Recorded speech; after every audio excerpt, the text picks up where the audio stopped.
This is a test.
There you go. Okay. Okay.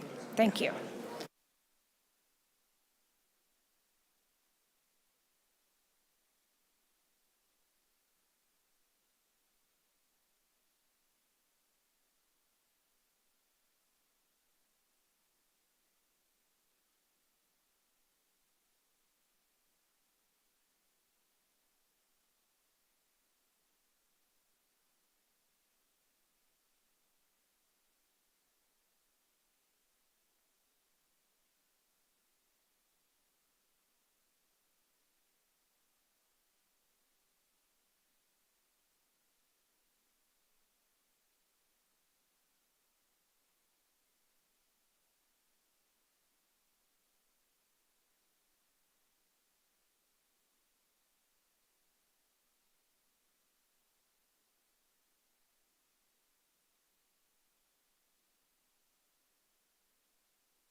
This hearing on the Subcommittee on Conservation and Forestry on realizing the conservation benefits of precision agriculture will come to order.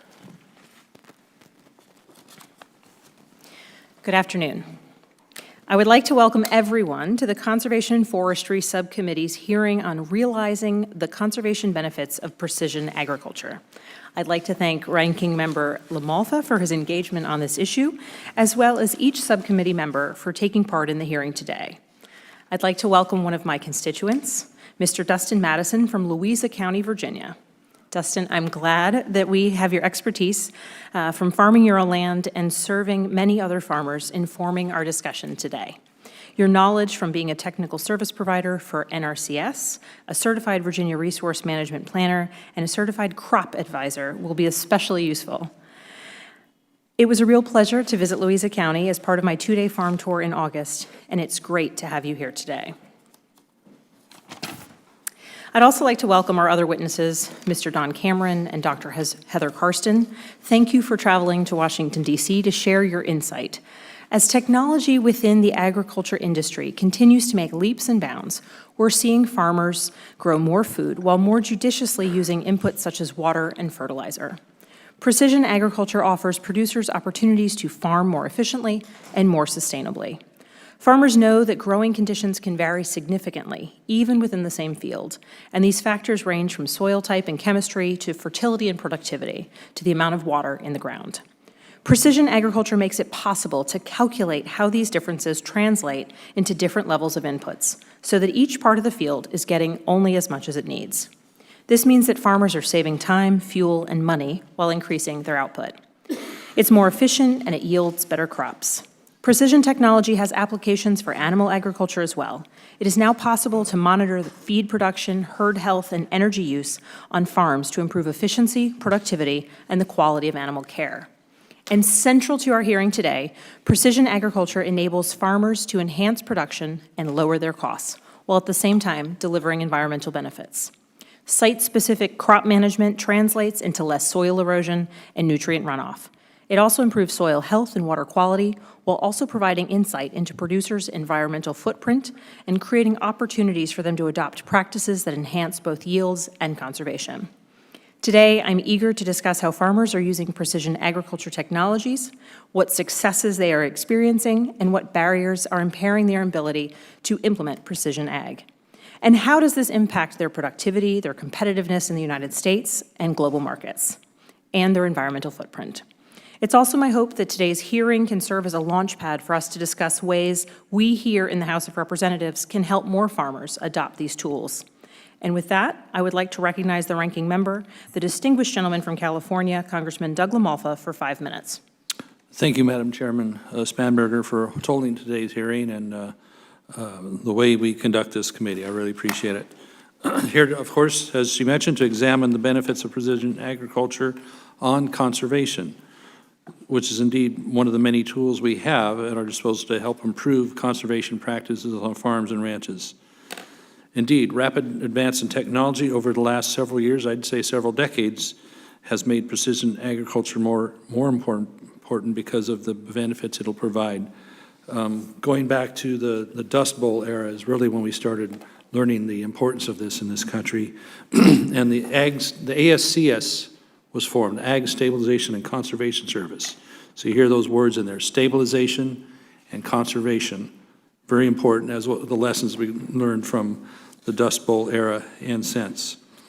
Precision agriculture has increased productivity, and in my own experience growing rice with our fewer inputs required in our land, water savings, less fertilizer, less pesticides needed. I've spent a lot of hours myself on a tractor with a laser-guided leveler, making our fields flat and almost perfect to within 1/8 of an inch, theoretically, on the soil there, in order to use less water and keep those weeds from getting away from us, therefore being able to use less pesticides to control that pesky water grass. So it's really been important to see that laser technology now morph into GPS, which is even more precise. It actually will take into account the curvature of the earth. You want level water, you're going to get level water that way in rice. But in so many other ways, these inputs have been helpful in so many aspects of agriculture to bring that precision and be able to make our inputs go farther and using the things we don't want to have to use much less. So when we talk about the overlap, again, if you're able to run your disk, your implement on a much narrower gap and not waste time doing the same acres over and over again, it's better for the soil. And it's even easier on the operator to not have to be so on target the whole time, every pass all day, that it's better on the employees. So in a challenging period, when farmers face these price pressures for production, price pressures for increased costs of inputs, precision agriculture really helps give you an edge in order to stay profitable and competitive. So many benefits we'll talk about this afternoon, but we have a chance to hear from people firsthand about this technology. In the 2018 Farm Bill, we also included several provisions to extend broadband so we can bring more broadband to Americans in the most rural areas of the nation. It's important in being able to help utilize this technology and the data that's gathered when we're out there tracking yields. For example, on my rice combine, you're able to map out what the yields are doing in a field, and that helps you decide how you want to treat that field the next year with how much fertilizer or other issues you could be tracking as you go. And so broadband is important for a lot of different aspects of agriculture. We have more and more of that so we can transfer this data and use it and take the most advantage of it. So Farm Bill had EQIP that was able to help with these conservation practices in this precision that we need. And so I could go on and on about this, but I'm a true believer because we've used it ourselves, and I've seen so many of my neighbors benefit from being able to further track your yields, fertilizer inputs, and all those things that make this technology more and more important as we go forward. I saw some very impressive technology down in Mr. Panetta's district here on a recent tour that will be very exciting to see that come forward in the future as well. So with that, I'll turn it back to our chairman, and I appreciate the time here today. Thank you. In consultation with the ranking member and pursuant to Rule 11E, I want to make other members of the subcommittee aware that members of the full committee may join us today, and I thank the ranking member of the full committee for joining us here today. The chair would request that other members submit their opening statements for the record so witnesses may begin their testimony and to ensure there's ample time for questions today. I'd like to welcome our witnesses. Thank you very much for being here today. It is my pleasure and my privilege to welcome Mr. Dustin Madison from Louisa County, Virginia, a constituent of Virginia's 7th Congressional District. Mr. Madison, it is great to have you join us here today. Mr. Madison grew up on his family's crop and cattle farm in Louisa and now operates 100 acres of his own farmland. He also manages agronomy and conservation initiatives on Engel Family Farms, which raises corn, soybeans, wheat, and other crops on 20,000 acres across the Commonwealth. Mr. Madison is a graduate of Virginia Tech. Our next witness is Dr. Heather Karsten, Associate Professor within the Department of Crop and Soil Sciences at Pennsylvania State University. Dr. Karsten teaches and conducts research and extension education in agronomy and agroecology. Her interdisciplinary cropping systems research seeks to develop systems to sustain long-term farm productivity and profitability while reducing environmental impacts. And for our final witness, I will yield to my colleague from California for the introduction. Thank you. Thank you again for the opportunity. As we know, many ranchers and farmers in California have adopted much of this technology, as a lot of it evolves in California. And so I'm pleased to be able to have one of those producers here today. Mr. Don Cameron, since 1981, has been the vice president and general manager of Terra Nova Ranch in Helm, California, where they currently grow over 25 different crops. 25. Sometimes it's plenty to do one where I'm from. But in addition to his work at Terra Nova Ranch, Mr. Cameron owns Prado Farms in Fresno County, California. It's an honor to have you here today, representing California, along with some of your delegation here.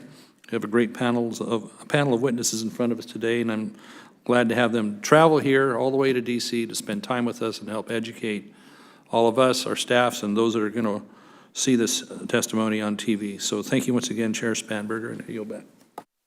We will now proceed to hearing from our witnesses. Each of you will have 5 minutes to present testimony. When the light turns yellow, that indicates there's 1 minute left to complete your testimony. Mr. Madison, may you please begin when you are ready. Good afternoon, Chairwoman Spanberger, Ranking Member Lamalfa, and members of the subcommittee. I want to thank you all for the opportunity to be here today and talk about this topic that is pretty near and dear to me, as it's part of my everyday life. Precision and conservation and agriculture really go hand in hand, and it's something that I touch pretty much from sun up to sundown. I think my time here is best spent telling you that conservation and precision agriculture are really, really big topics, and we could go a long time and not really scratch the surface. So I'm going to shorten that as much as I can and start with a little background on conservation.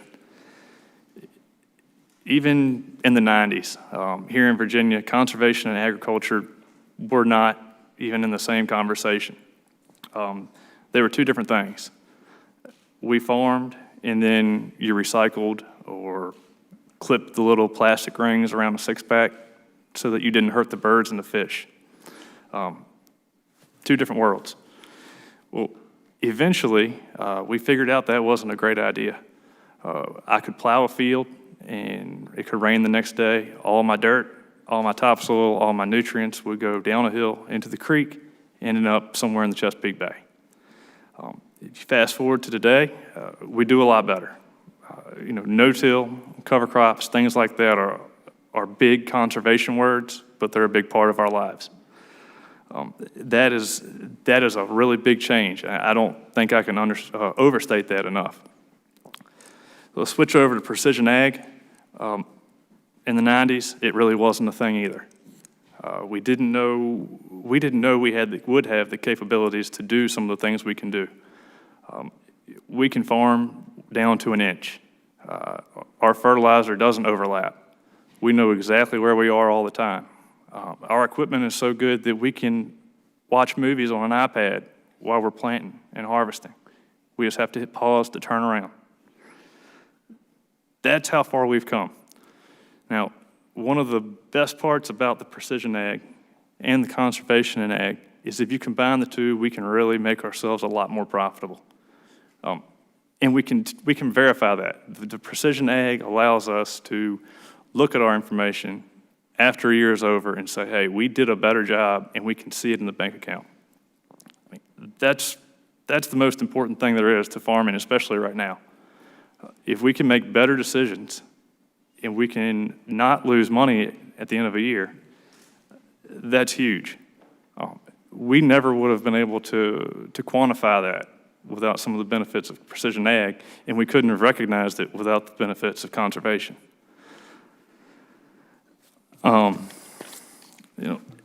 That's as simple as a message as I can really give anybody, is that it's the same as in any business. Put your money where it counts, make good decisions, use all the data you have available to make those decisions, and hit the repeat button. I've spent a lot of time working with other growers, talking about precision ag, but more talking about conservation in ag.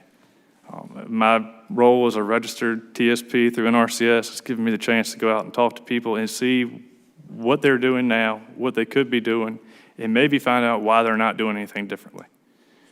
But again, there's a lot of pieces to that puzzle, but at some point we have to start figuring it out by being on the ground, talking to them, figuring out what it is we can do. Is it more money? Is it more incentive? Is it just somebody there to hold your hand when you need some help? What's it going to take to do a better job? I know farmers are willing to step up and do that, not only to help the environment, because things look better when they do, but to keep their businesses going, which is, at the end of the day, that's all our main goal. I want to thank you all again for the chance to be here. This really is an honor. Thanks. Thank you very much, Mr. Madison. We appreciate your comments. Dr. Karsten, you may begin when you're ready.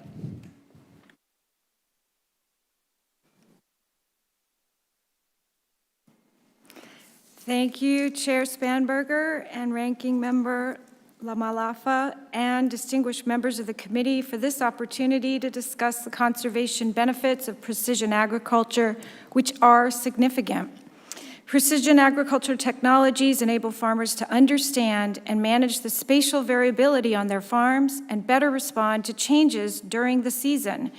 These tools can help farmers be more cost-effective and apply inputs and management, reduce environmental impacts of agriculture, and manage for resilience and ecosystem services. For instance, with fine resolution knowledge about their fields, farmers can avoid over-applying or applying inputs where it would not be cost-effective, such as fertilizers, pesticides, seeds, irrigation. This can avoid loss of inputs to the environment, reduction of water resources, or in the case of pesticides, the loss of biodiversity and the risk of selecting for pest resistance to pesticides.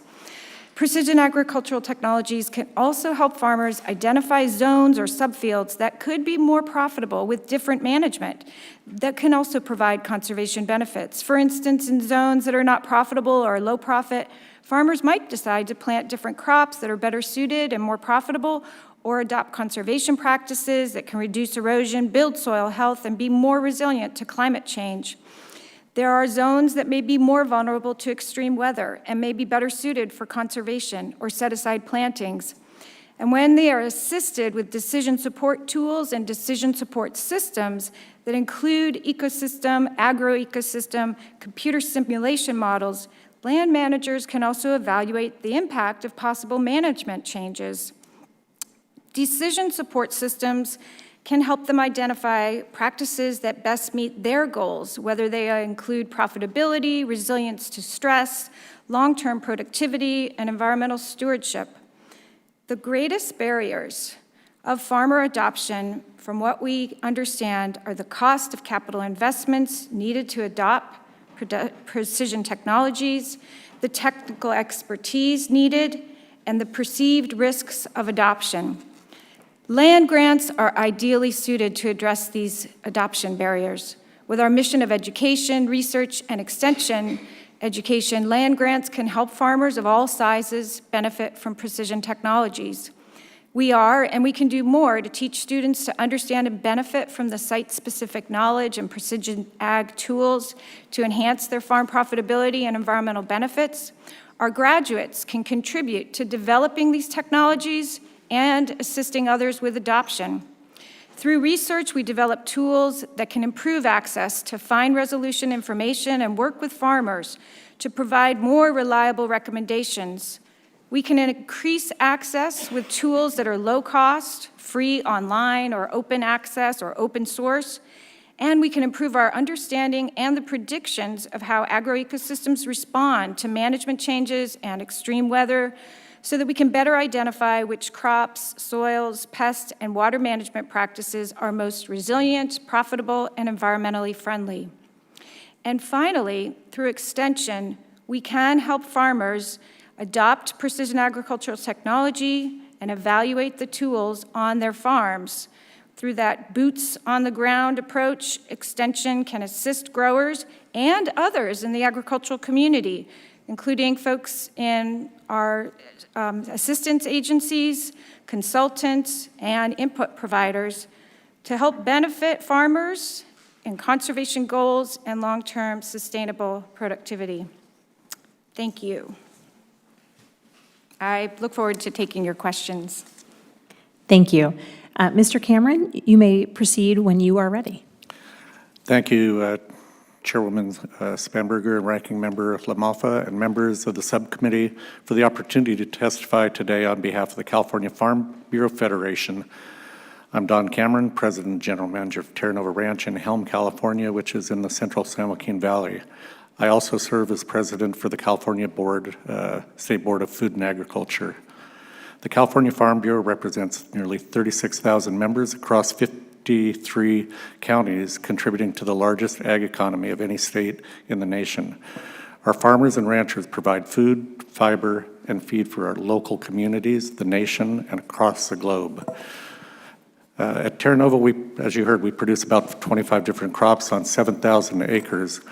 Some of them include processing tomatoes, peppers, onions, carrots, almonds, pistachios, walnuts, and a longer list that I won't get into. But our diversified farming practices encourage our biological systems to be productive, beneficial, and diverse.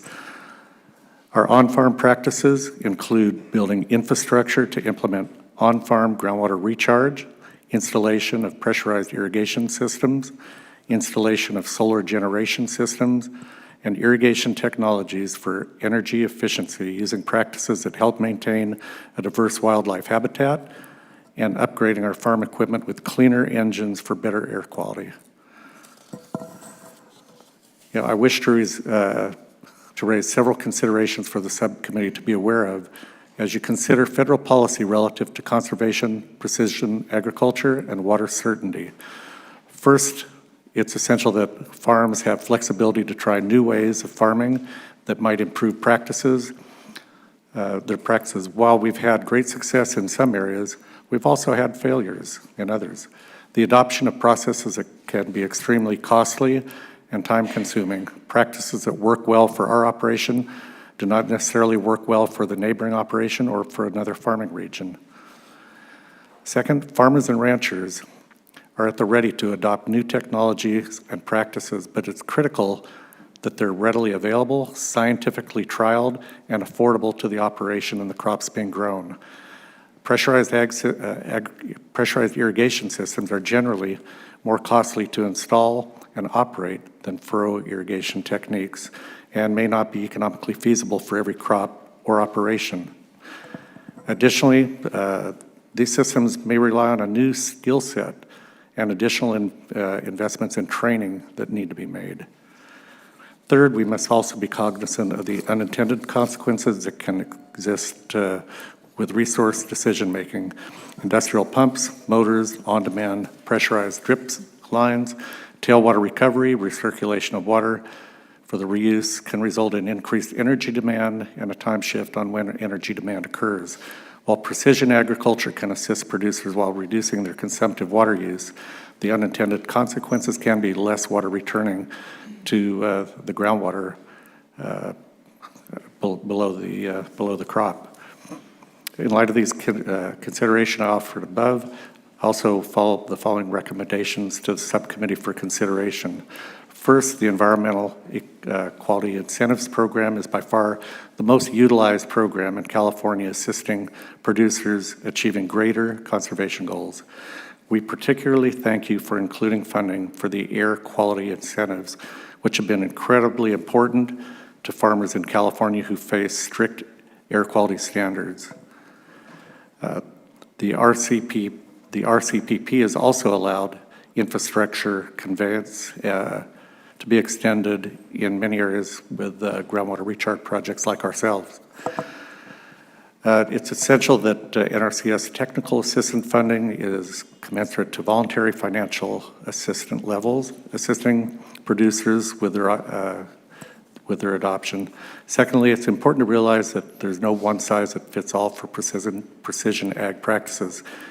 Each field crop and operation will have different conservation and economic needs to factor in, and we must be cautious in making value judgments and use our motivation and resources to identify the proper mix of new or alternative practices or technologies that work in each unique circumstance. Third, a complete solution that requires both improved management of both demand and supply side of the equation. We must be doing a better job investing in water infrastructure and capturing water resources when they're available. Water infrastructure and investments should also be made more attractive and affordable for non-federal interests. Access to broadband will help ensure availability of on-demand regional, statewide, and national weather resources, and is foundational for irrigation scheduling and other on-farm decision-making. We recommend that Congress work with the U.S. Department of Agriculture, the Federal Communications Committee, to fund programs to solve these critical rural broadband problems. The Farm Bureau appreciates the time and attention that the subcommittee has given to this important topic today, and I'm happy to answer any questions. And thank you for letting me go over a minute. Thank you very much to the witnesses for their initial testimony. Members will be recognized for questioning in order of seniority for members who were here at the start of the hearing. After that, members will be recognized in order of arrival. I'll first recognize myself for 5 minutes. And I'd like to begin by thanking Mr. Madison for making reference to the conservation efforts that have been vital across the Commonwealth of Virginia in restoring the Chesapeake Bay, and the important role that farmers and producers have played in that ongoing work. that we are doing here in Virginia, or just next door in Virginia. Mr. Cameron, you mentioned broadband internet and that farmers can reap the benefit of a full range of options afforded by precision agriculture, and that without connectivity through rural broadband, there are hindrances. Even in areas with broadband access, the internet connection speed is not always fast enough or predictable enough to support precision agriculture technology. Can you speak to the importance of high-speed internet in maximizing conservation efforts? And as we're here in Congress considering policy approaches that help expand broadband access and enable the uptake of precision ag tools, is there anything in particular that you think we should keep in mind? Thank you, Chairwoman. Broadband is a near and dear problem that I take very seriously. On our farm, we're probably 100 miles away from the Silicon Valley. We're lucky to get 4 megabits up and down on our farm, which on most days is somewhere around 2. It's like a dial-up service. It's so bad. We have poor telephone connection with cellular within our operation. But with broadband, we can interconnect our whole farm. We can monitor wells, we can monitor flow rates, we can turn on and off wells, irrigation systems from our phone. But without the access, not only do we suffer as a business and we're at a disadvantage, but also our rural communities that have children that are moving on to college can't even fill out a college application online because of the poor broadband service. I just feel that this is extremely important for precision agriculture. We need to be connected, and somehow the rural economy has been left out of the picture.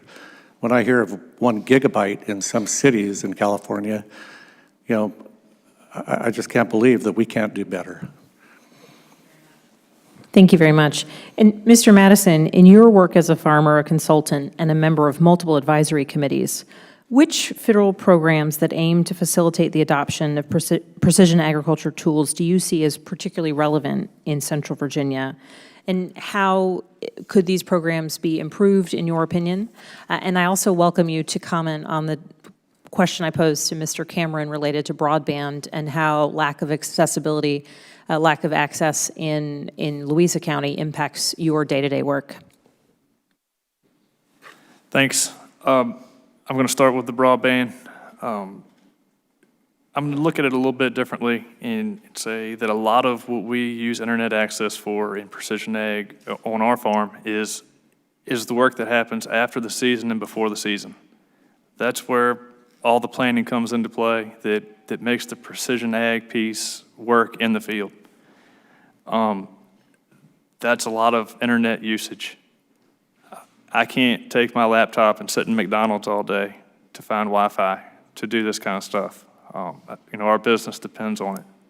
So it's very important that we have a way to use the tools that we invest money in, that we take the time to learn and get the most out of what we're doing. To the conservation programs, precision programs, EQIP has always been really good to us. It fills a lot of needs. It covers a lot of ground if you have the whole EQIP playbook to work with. Sometimes, at least in my experience in Virginia, we don't always have that whole playbook to work with. I guess on the downside of that is when it comes to some of the CAT plans for nutrient management, the technical service provider stuff that is promoted from NRCS. Well, at the federal level, it doesn't really get promoted at the state level. I've been a TSP for either 4 or 5 years. NRCS personnel has directed me to write 3 plans. That's not a lot.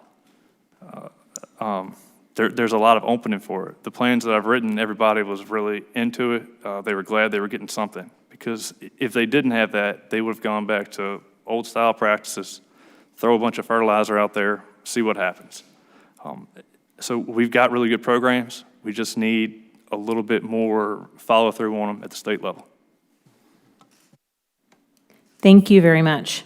I now recognize Ranking Member LaMalfa for 5 minutes.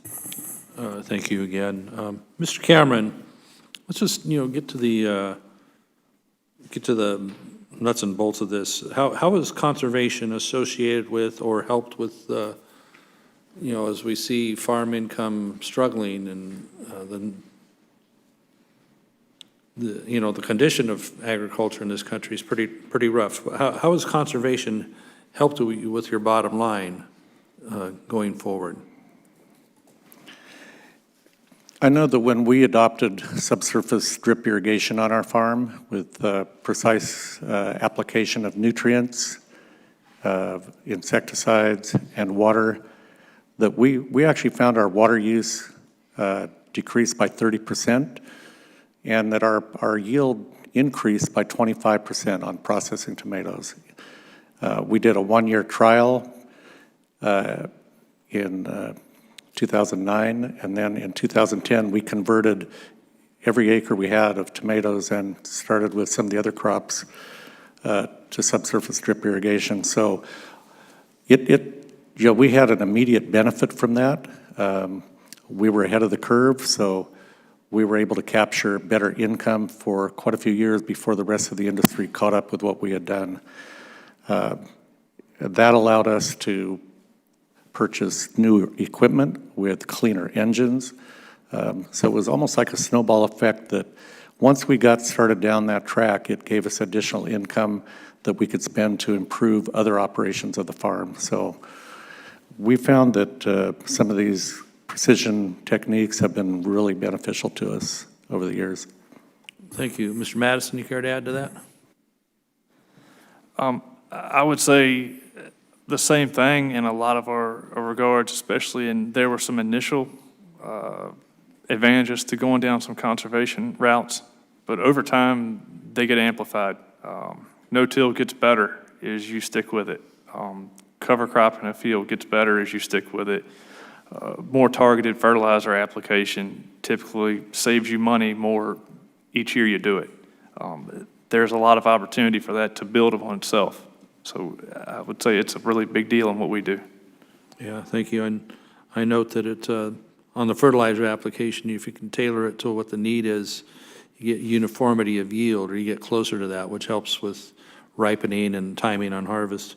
For both of you here, do you feel that the current voluntary conservation programs are adaptable at this point to your conservation needs these days? Are they as adaptable as you need, or do we need to do more work?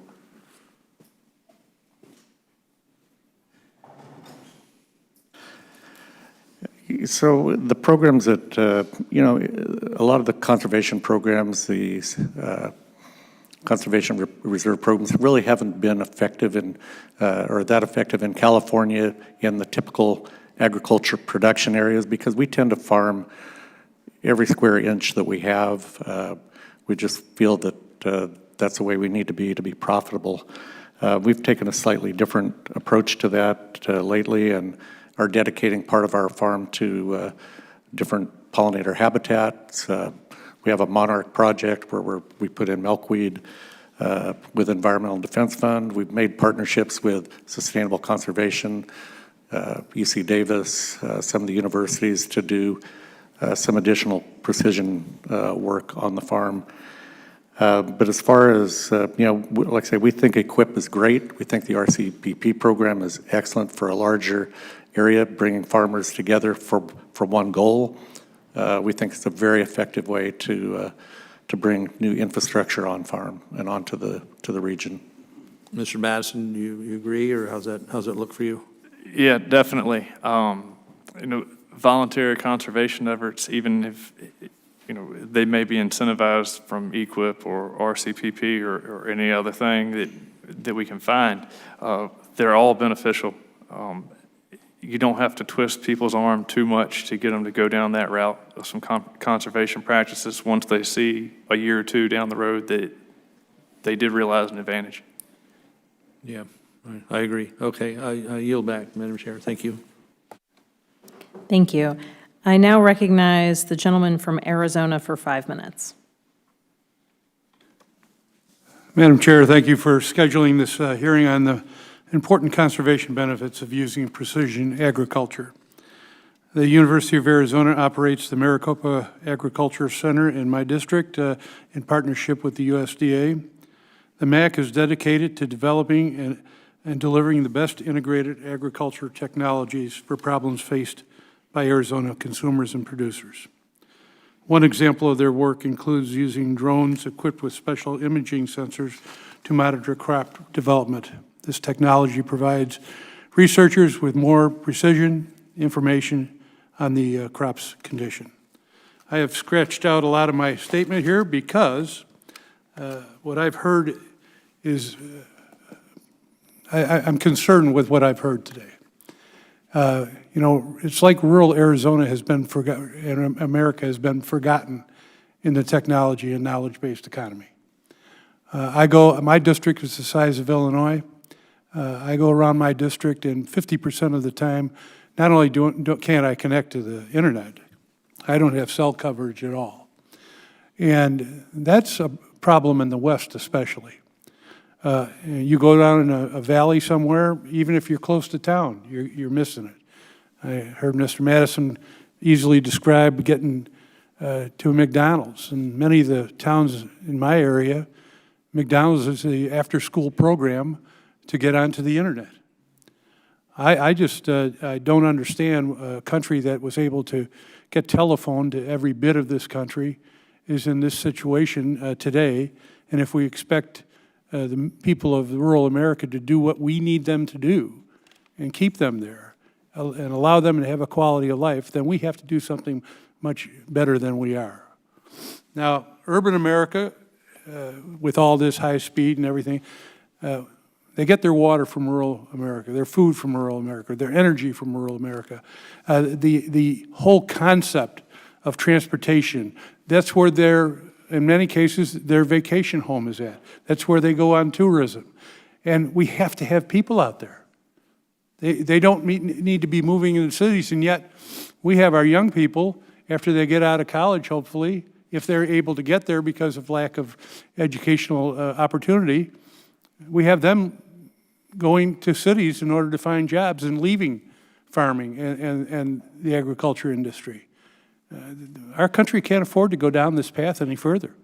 And I'm glad we had this hearing today, but we have to start to acknowledge as a body that we just aren't going in the direction we need to be going. I struggle. I go to the research center twice a year and find that all this stuff that they're doing, it's for naught. People just aren't able to use it if you're further away from a city or town. And I see no real program here in Congress that has adopted to the realization of this. They're underfunded programs, whether they're out of the USDA or out of any other committee here.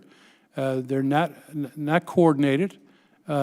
We have to have numerous people out there and being told when we know people want it and need it, that it's just too costly to get out there. And with 5G coming along, people are going to demand even higher speeds. Tremendous amounts of money are going to be put into this. And so if there's a gap between rural America and urban America, that gap's only going to increase. And that is something that I just don't want for the children of rural America. I don't want it for our rural communities, our agriculture communities. And so I'm not going to ask any questions. I'm going to yield back and thank the panel for being here today. I thank the gentleman from Arizona for expressing a frustration that I think is shared for many of us who represent rural communities throughout the country. I now recognize Ranking Member Conaway for 5 minutes. Thank you, Lady Chairman. Ms. Karsten, the land-grant schools are the best way that we communicate research and other things to actual producers. Can you talk to us about the kinds of resources the land-grant schools provide for producers in translating all this technology and precision agriculture into actual operations on their farms and ranches? What role are you all playing in that regard? Yes, I think that the first opportunity, or what we do, is to train students, to teach students, and we have graduates who, as soon as they're finished with their degrees, they're hired to work in this area of conservation and precision agriculture. And so that's an important role that land grants provide in preparing people for the workforce. And there's lots of opportunities to do more of that. There are some online education types of programs that broadband would be needed for, but that can reach a broader audience. In terms of research, we are producing free online, decision support tools and access to data that's gathered through, for instance, remote sensing or satellite imagery. So if a farmer can't afford the sensors to create a yield map to put on their combine, there are tools in the Satellite Vegetation Index that we can use to create these yield maps to help them do more precision management and identify opportunities to increase their profitability and optimize conservation. So I guess that was the question. You've got those tools, you've got those resources. How do you get that communicated to the producers out there? The extension, how does that producer know that's available, or any producers know that that's available for their region? Right. So the partnership with Extension and researchers, and with Extension and other educators like the NRCS and consultants, crop consultants, nutrition consultants, is key. And there are more opportunities, and quite honestly, I think the need for more funding to extend those activities and expand those activities to reach more growers and more practitioners or consultants with these tools. There are, some of these tools, we're still identifying how to optimize the interface, the user-friendly access, and that kind of dialogue between the users, the educators, researchers is key. There are opportunities for on-farm research, for Extension to help farmers evaluate these technologies, and then to facilitate peer-to-peer learning. We know that farmers are more comfortable adopting something if it's been successful for their community and their neighbors, and often support just to help bring farmers to different educational events can be very impactful. And just helping them, I've talked to colleagues who say someone invested a lot of money in this technology and then they couldn't use it because they couldn't figure out how to, download the right software and sync it to their database computer and their monitors, their combines, their planters. And that kind of technical assistance, which we need to teach our students to do, but also help our educators, our Extension providers provide that, is critical. So thank you. Mr. Cameron, you used a phrase that I was not familiar with, pressurized irrigation systems. Would you explain to me what that is? And you also said pressurized drip. Is that the same thing? Typically, it's the same thing, although because when you do drip irrigation, you do need to pressurize your system. It could be low pressure, it may only be 10 or 12 pounds per square inch, but and we also use precision, highly efficient sprinklers for some of the crops that we grow, carrots and onions that require sprinkler application. So yeah, when we pressurize, it takes energy to run those booster pumps to drive the system. So these are on the sprinklers. You need pressure more than just the normal load from your source. Right. Because we pump almost all of our water from the groundwater. Okay. We bring it up, and then we have to add another pump to take it up for sprinklers up to 60 pounds per square inch. I guess. Thank you. Sure. Thank you, Mr. Chairman. I'd be remiss if not referring our folks to the 18 Farm Bill that did have extensive broadband activities in there. It requires coordination between FCC and USDA on the ways that they're trying to get at this. But I concur with my colleagues that without it, we're going to keep rural America behind the curve on that. But we have taken a look at it. You're back. Thank you. I now recognize the gentlewoman from Maine. Thank you very much, Madam Chair. Thank you for holding this hearing, and to all the witnesses for being here today. Just so Maine isn't left out, I want to make sure that I concur with all my colleagues on the challenges of broadband. Maine is always, we're the most rural state in the nation. We're always in the bottom 10% of connection and speed, so we feel everyone else's pain. And while I've been a part working on things like the Farm Bill and more appropriations, I think there are some structural issues that could continue to keep rural America from being connected, and some of it just has to do with our system of private providers who just don't want to go that last mile. Sometimes it's the last 20 miles to get out there, and we have to take a much more serious look at this. But thank you for what you're talking about. In my state, for the most part, we have a lot more small to medium-sized farmers, and some of what you're talking about, I think, requires a big investment. So can you talk a little bit about which of these applications you think apply or are useful or could be converted for use for small to medium-sized farmers? And also, I guess you've talked a little bit about it, but just the continuing need for technical assistance. Farmers can't all be data managers and operate all this equipment. So I think you're talking a little bit about that, and I know some of you are even playing that role. But anyway, just a little bit more about, is there value for other farmers? Was that? Anybody?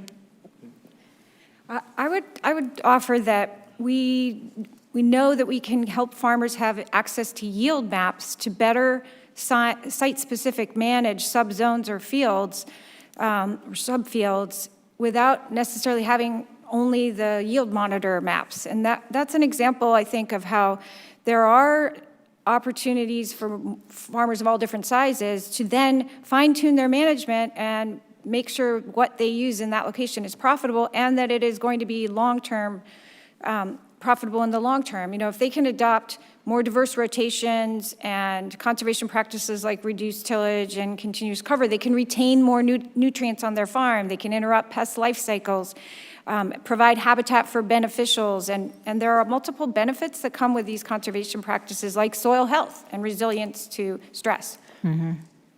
I'll defer to others. Well, let me throw in another question, unless one of you was about to, were you about to answer that? I wanted to just mention one other thing on broadband. We were approached by a large company for bringing broadband in. Since nobody ever comes to us and tells us they're going to do that, so of course we said, sure, let's do it. They came back to us and told us that it would be $850,000 to bring 20 up, 20 down dedicated to our operation. So of course, we didn't do it. Yeah. I mean, we hear a lot of stories about that, $10,000, $20,000, $50,000 to get it to a rural community. Unbelievable. Yeah, and 850 is sort of off the charts. Yeah, I was just going to echo the technical assistance providers, I think, are critical to get this information out to the growers, to their level. On-farm projects, anything they can do to help the growers adapt, I think, is beneficial. So I think it's an integral part of the NRCS program. I would add that, in Pennsylvania, we have a lot of people who don't use the internet, Amish and other cultures, and so we know that we need to produce hard copy educational materials and do field events and conferences in the communities, work with growers through extension educators. And that's also the really, face-to-face, on the farm, really site-specific kinds of work that extension does and can do more of. And we have tools that you don't need a computer necessarily. You can use pen and paper. An example would be one of my colleagues who's helping farmers better manage their nitrogen by crediting the fact that they've built soil organic matter and that they have cover crops in the system that are retaining and supplying nitrogen to the crops so that then they don't have to buy an input to supply that nitrogen. There are other tools like that. Yes, they're online, but they also are in the forms that we can use in the field. And that's, the important opportunity with extension. That's great. I think I'm about to run out of time, but thank you so much for your testimony and the work that you're doing out there. Thanks. I now recognize Mr. Allen from Georgia for 5 minutes. Thank you, Madam Chairman, and I want to thank the panel for being here today and commenting on this amazing technology that's driving the largest industry in my state, agriculture, and the largest industry in my district. Dr. Karsten, as you know, we have the University of Georgia there in the state. It's a land grant institution, and their researchers are committed to helping farmers maximize crop yields while minimizing their resource usage. And precision agriculture plays a key role in that. Can you provide a brief overview of what type of resources land-grant universities like Penn State and the University of Georgia can provide for our farmers when training them to adopt these practices on the farms? In other words, how do we get it from the research to the farmers, and how do we do that with the bottom line that they're working with right now? Well, some of the extension activities that we do with farmers on their farms to help them evaluate technologies, but also to adopt these new decision support tools or these technologies are critical. Often they need assistance both in terms of the technology, but also in interpreting what the recommendations are from, say, a decision support tool and technical assistance.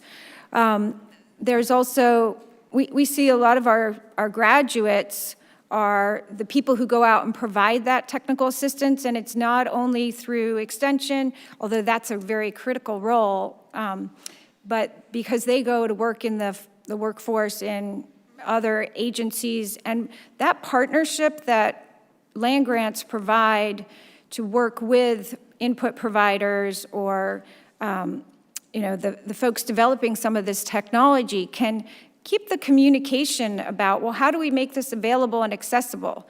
And how do we make this a tool that they could use online or that they could use on their phone? So there are lots of apps, for instance, that we are producing so that a farmer on their phone can integrate what's the cost of this feed or this input, and what are the potential ways they could save money and increase their long-term productivity. Right. That's what technology is all about, and which kind of brings me to my next question. And each of you have talked about the barriers to adopting this precision agriculture in your testimony. And what steps can this body, the United States Congress, do to help reduce these barriers? For example, obviously we've talked about, it sounds like your biggest challenge is cell phone service and broadband, and the cost associated with delivering that service to deliver precision ag. Is that what I'm hearing? Would you, Mr. Cameron or Mr. Madison, care to comment on that? Yeah, we know that when we do aerial photos every week of our crops during the season when they're growing, and if it takes us 2 minutes to download a photo of one field, our time is precious. I mean, we have a lot of things going on at the same time, and it makes it difficult to do the work we need and to bring the technology on board so that we can affect change in the field with either nutrient levels, water delivery. So it's a big stumbling block for us, and I don't mean to belabor it, but it's a serious issue in the rural community. Because we get bombarded with tech companies from Silicon Valley that want to cure problems we don't even have, but we just have seen a lot of projects come our way, and some we tend to be the one that filters them out. Whether the ones that sound promising we try, others we show them the door. But there's a lot of technology that's coming into agriculture, but yeah, we need a different caliber of employee coming on farm that knows how to handle and implement technology that's available. That's why it's important to support our young farmers. Exactly. I agree. I'll yield back. I'm out of time. Sorry, Mr. Madison. You can comment on that next time you ask a question. Thank you, Mr. Allen. I now recognize the gentlewoman from Iowa for 5 minutes. Thank you, Chairwoman and Ranking Member, and thank you for holding this very important hearing, and thank you so much to our witnesses for being here today. I'm very grateful to have you here. I won't belabor the point of broadband, even though that's one of my questions, but I would encourage all of you to continue to promote it. I'm on the WIP's Rural Broadband Task Force. We know how important this is, and by gosh, we're determined to make sure that this gets out to rural America on so many levels, from precision agriculture to keeping people healthy. So please, the more voices we have in this, absolutely the better. We'd love to hear it. Want to just go back to another topic then related to some of the natural disasters that we're facing and the impact on agriculture. We all know that farmers have always been on the cutting edge of technology in utilizing new advances to increase efficiency and yields while using less inputs.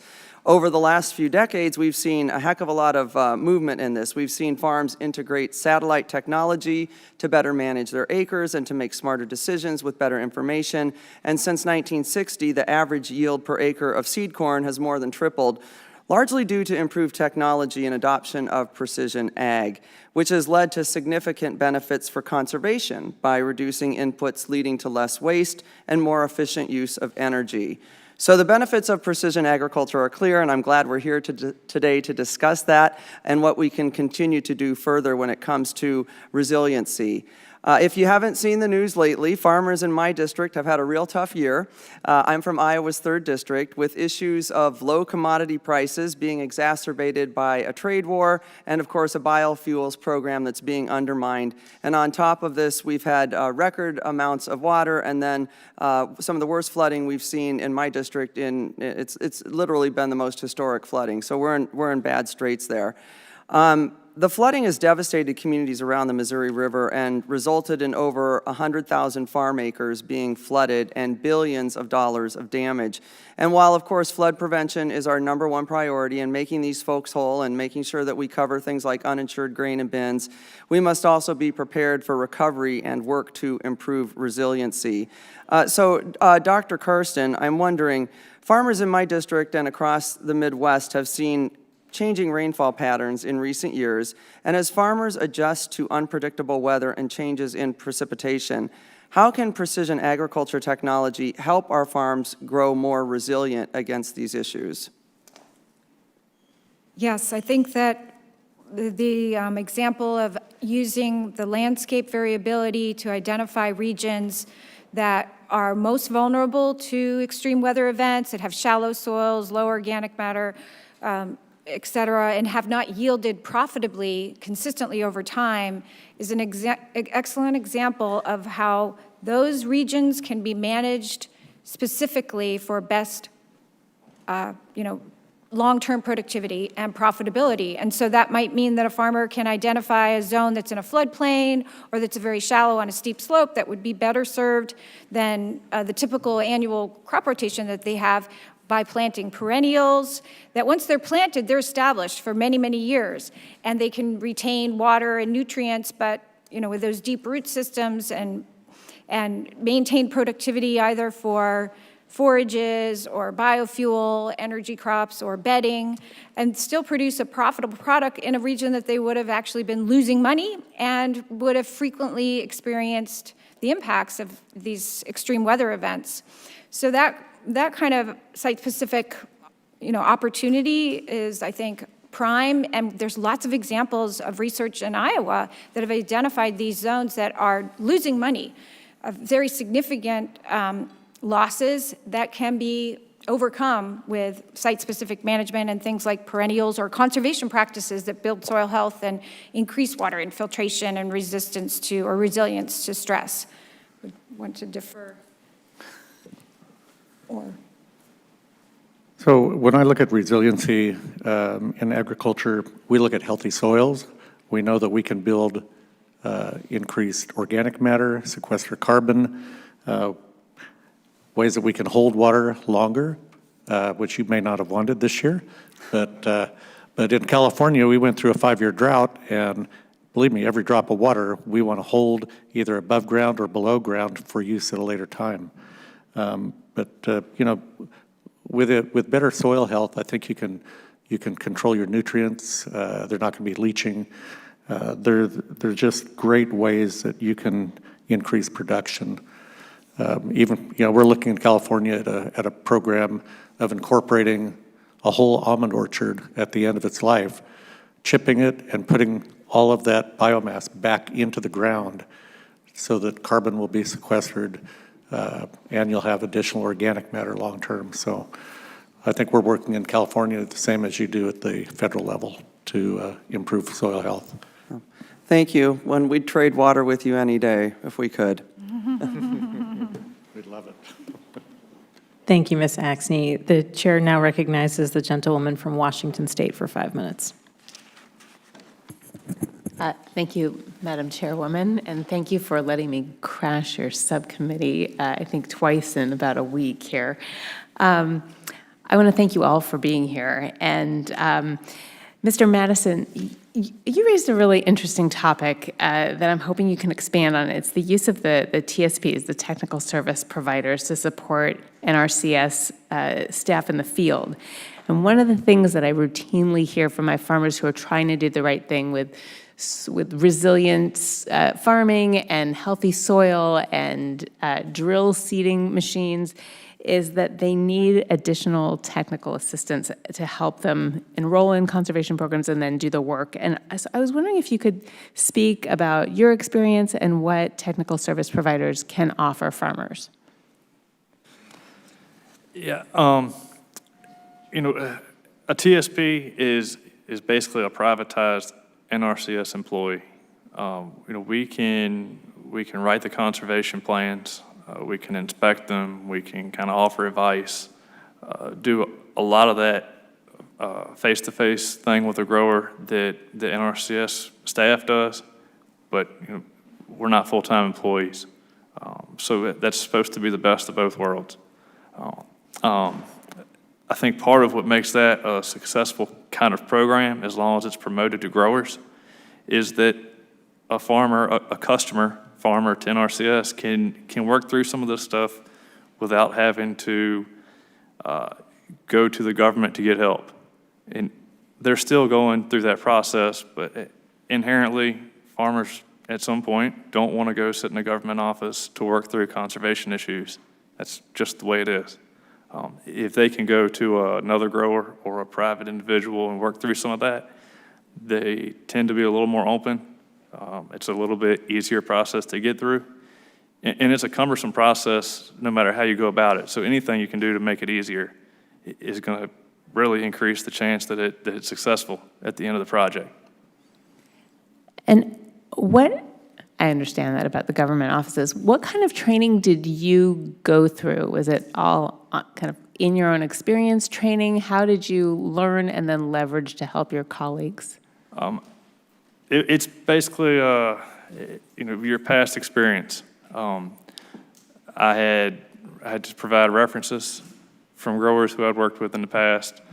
Work experience. At the time, I'd had several years working in retail, selling fertilizer, selling seed. I had a certified crop advisor certification. That helped in it. A certified nutrient management planner in Virginia. All those things kind of go in there together, and somebody reviews it somewhere on the other side of that computer screen and tells you if it's enough. And in my case, it was enough. That's great, thank you. I was also struck by your testimony of working in the fields all day long until 9 or 10 at night tilling, and then if it rained the next day, you lost all of that rich topsoil. And so then I was listening to you, Mr. Cameron, talk about soil health and not tilling. I have a really interesting picture posted in my office of two farms on different sides of a street, one farmed with no-till and the other conventional. And after a flood, the conventional farm is far underwater and the other one has absorbed that moisture. So it holds it in periods of drought and rain. But you're by the Chesapeake Bay, and you wanted to avoid runoff there. I'm by the Columbia River and Puget Sound, and so I was just wondering if you could comment on some of the things that you have found have helped protecting your natural waters. The basics were a really good start. And when I say the basics, I mean nutrient management, cover crops, and no-till. And In Virginia, they're starting to sound old. Everybody already does that stuff. Nobody wants to talk about it anymore. But I know in other parts of the country, that's not the case. And I think the reason it sounds old in Virginia is because we all do it, because we have all kind of figured out that it works. And there's nothing better than using other farmers as examples. We're all pack animals. If we see somebody else do something, we want to go do it too, or at least try it. And in my last 16 seconds, do you have any ideas about how to get that to the rest of the country? Because I do think farmers listen to farmers more than they'll listen to me. In Virginia, it was not a very fast process. You had to just keep hammering away on that point. Now we've got, through Precision Ag, we can do case studies a lot better. We can actually put numbers to things. In the past, it was kind of, do this, it'll work, I promise. There's now we can break it out, and I can cover you with spreadsheets and layers of data that prove to you that it worked over a few years. That's going to be important as we go forward with farmers needing to make it on narrow margins. They'll follow the money. Thank you very much, and thank you for what you've done. I thank the gentlewoman from Washington State for talking so much about Virginia. With the first round of questions completed and without objection, we will begin a second round of questions. Members who wish to be recognized will be recognized for 5 minutes in order of seniority, and I will now recognize myself for 5 minutes. Mr. Cameron, I think we touched upon an interesting topic when you mentioned very briefly the almond groves. So precision agriculture technologies do vary significantly by commodity type.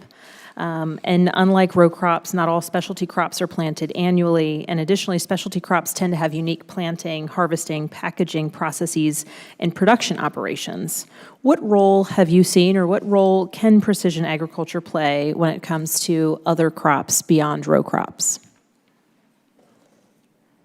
So I'll stick with one of our many, and that would be our processing tomatoes.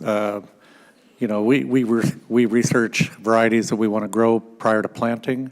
We look at yield data, university work that's been done, and then we deal with our processor, who really tends to dictate our schedule of harvest.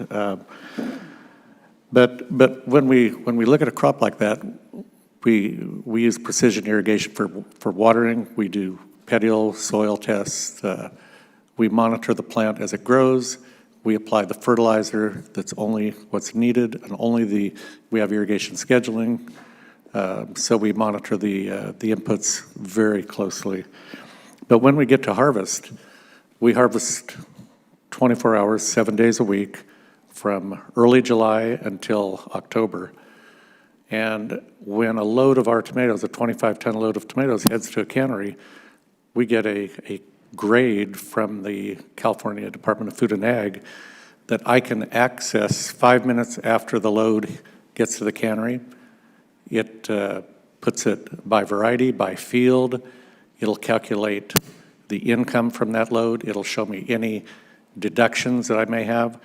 And it'll, like I say, it'll give me a yield per field as we move through our different parts of the ranch. So the technology is there for a crop like that. The results help me in determining how to set our harvester as we progress on different varieties.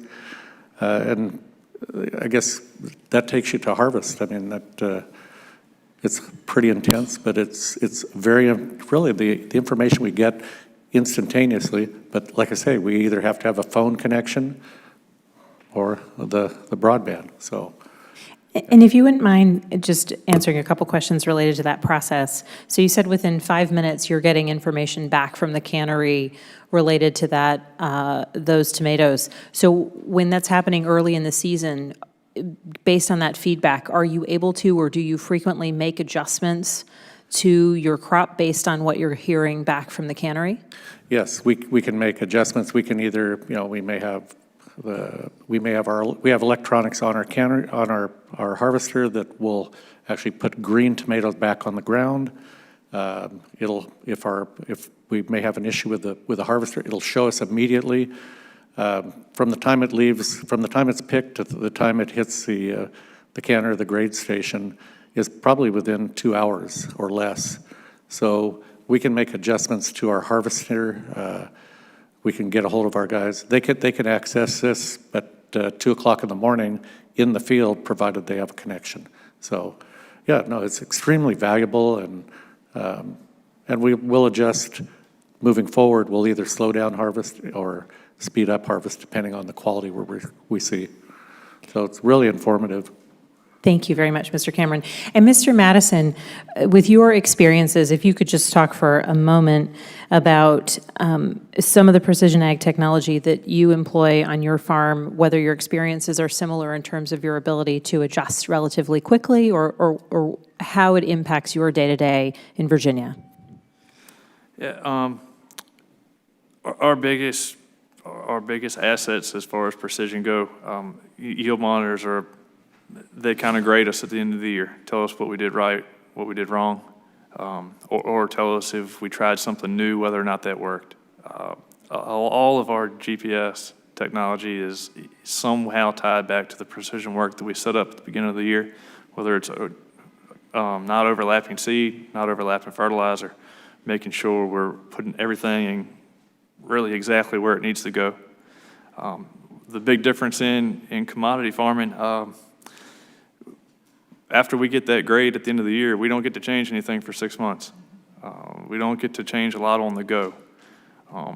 There are some things maybe in season that we can do when we're making some fertilizer applications here and there, but overall, that's a really minor part of what we've used. Thank you very much. I now recognize Mr. LaMalfa for 5 minutes. Thank you. Well, Mr. Cameron, you get the travel award here. As I note each week, it's about an 18-hour round trip here, and so to spend that many hours traveling and taxi rides and hotel rooms and all that stuff, you probably get a grand total of 20 to 25 minutes of testimony time. So I'd like to throw it to you and see if there's anything you'd like to touch on. I'd give you a possible topic with water conservation. How about at the macro level on how our lakes are managed and how much water is running out the delta, and how beneficial that would be to capture more of that with more dynamic weather forecasting and reality that, you know, they're looking at a possible drought situation or a low rain situation in California, yet they're letting water out of Shasta Dam right now. So that and opportunity for groundwater recharge, Sigma coming down the pike. What would you say about the bigger picture of water conservation for California? You know, water is always the #1 issue in California. It's either the lack of or too much at the wrong time. You know, we have an old infrastructure in place that needs to be updated. We need conveyance to move water to areas where it's needed. I mean, it'd be great if it fell uniformly throughout the state, but it doesn't. It tends to fall as snowfall in the northern part of the state, and we have a difficult time moving it through the delta because of endangered species law that precludes some of the movement. You're right. We get a tremendous amount of water that goes out of the delta into the ocean.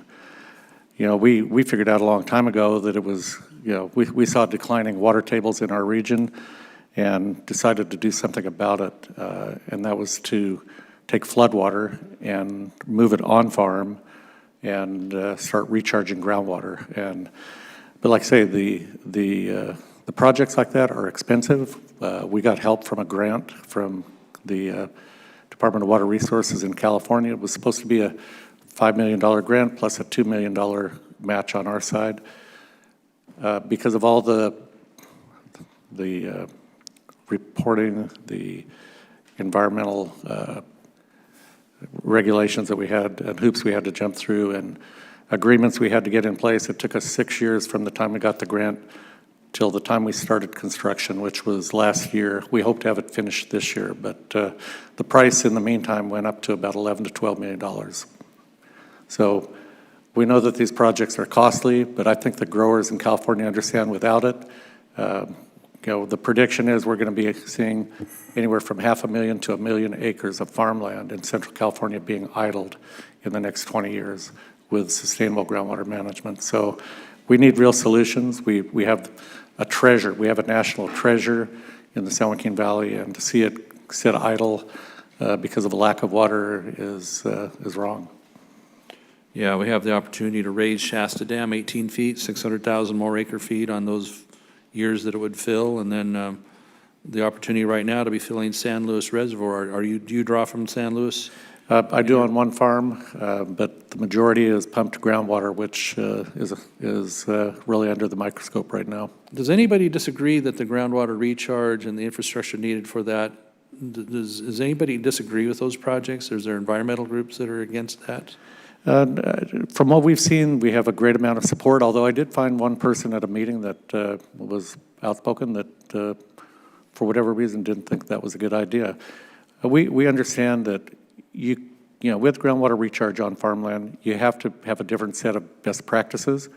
You're going to have to farm differently because we don't want to push nitrates into the groundwater or any pesticides that we may have applied. So we're doing a base study with the Department of Pesticide Regulation currently at the state level, monitoring our water as a baseline before we really get into this heavily. And we're also doing ground radar with Stanford and UC Davis and coring. So we're going to be a test bed for groundwater recharge as we started the project in 2011 and we're the innovators to bring this in. It's now got a life of its own in California. Yeah. Well, I know the Bureau is looking at rejiggering things a little bit on saving water in the reservoirs and using more dynamic weather, forecasting on how we can more aggressively keep our reservoirs full and make more of this possible. So no, we'd like to see a lot better long-term forecasting as well for agriculture. We've been neglected, I think, as we have in other areas. So yeah, well, we're services working on have been cut back. Both ends. So appreciate your time and travel here to all of our panelists. Thank you, and I'll yield back. Thank you, Madam Chairwoman. Thank you. I now recognize the gentlewoman from Washington State for 5 minutes. Thank you, Madam Chair. I did have a couple more questions. So, Dr. Karsten, Washington State University is not in my district, but it is close to my district. And so there is a phenomenal partnership between WSU and agricultural research and service and our farmers. And so Washington State University's Center for Precision and Automated Agriculture Systems hosted an Ag Technology Day last summer to look at automation and specialty crops. Experts from WSU, the Washington State Department of Labor, Microsoft Farm Beats, and ASI Robots explored the theme of automation and specialty crop production. And I specifically wanted to draw attention to the amazing work that Microsoft Farm Beats is doing in Washington State. It's an end-to-end AI and IoT system for agriculture that gathers data from sensors, cameras, drones, I think robots also to produce real actionable insights for farmers, and it can extend internet coverage provided there's somewhere near the farm to the farm, and it's resilient towards weather and power outages. So I was wondering if you have similar partnerships in Washington State. A natural one is with Microsoft, and we saw something similar in Israel where they had robots that were taking cameras and figuring out what was going on with plants there. What are some of the partnerships you've found? Well, first I would say that I actually don't work in specialty crops. I am aware of some of the work that my colleagues are doing to improve these and develop these technologies, such as using cameras and imaging and water sensors and other sensors in orchards and specialty crops. The work that I know is work that's being done by faculty with growers and extension, and some of it is free online. The pest management data, for instance, so they can monitor pests, are online and free. I'm not aware of how they're working with companies in that area. That's a little in another production system, but my understanding is that is a great opportunity that they often do take advantage of in partnerships, because we can have more impact and we can benefit from understanding how we can improve those technologies, make them more cost effective, and help our students learn how to use them, and extension educators also. It's been incredibly helpful for farmers because they can look at microclimates and figure out where on their field really needs water and where it doesn't, similarly with micronutrients. I also just had a curiosity question, Mr. Cameron, since I have a tiny bit of time left. Water is so scarce in California. It is also scarce in parts of Washington State, so this is becoming a really common issue. How much attention, because I want to learn from California, how much attention has gone to choosing which crops to grow? Which ones require the least water and create the most food, for example? Has any attention gone to that topic? Onto which crops use more water or less water? I'm sure they know the information, but kind of prioritizing how much yield you could get for how little water and figuring out which ones to grow. Well, we know almonds made the headlines during our drought, and there have been several studies that have showed that actually deficit irrigation can still produce a very profitable crop and reduce the water footprint. We know that's the #1 crop in California now with 1.4 million acres and continuing to increase. And I think you'll see more of that as sustainable groundwater management is implemented. The water is going to go to the higher dollar crops. We know that. And those that don't make the cut will be gone. So I think that, when you talk about reducing water, I think California has gone to micro-irrigation for the majority of their crops, unless you have plentiful surface water.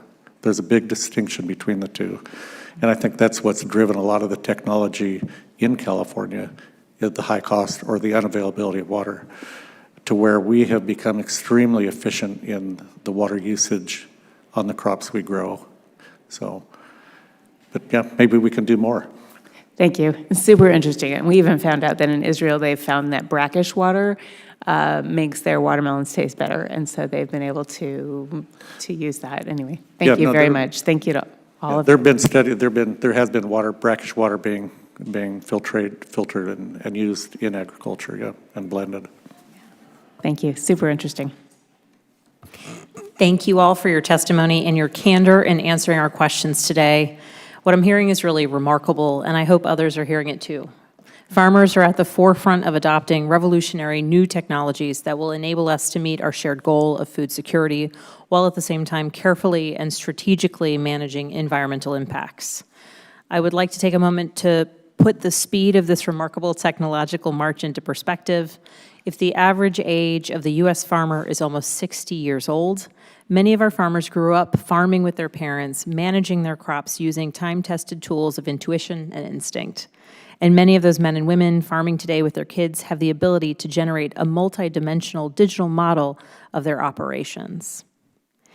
With extensive data on everything from crop health to input use to market intelligence, all while auto-steer drives their tractor with the aid of GPS, and evidently farmers and growers can watch movies while doing so. Perhaps most astounding is that all of this innovation has come in the span of a few decades in a generation, and rivaling the technological advances of any other industry. I hope you all are as proud of this American ingenuity as I am, and as members of this committee are, and I hope when we walk out of this hearing, we will have greater clarity, not just about the conservation benefits of precision ag, but also about what is indeed needed to realize these benefits at scale.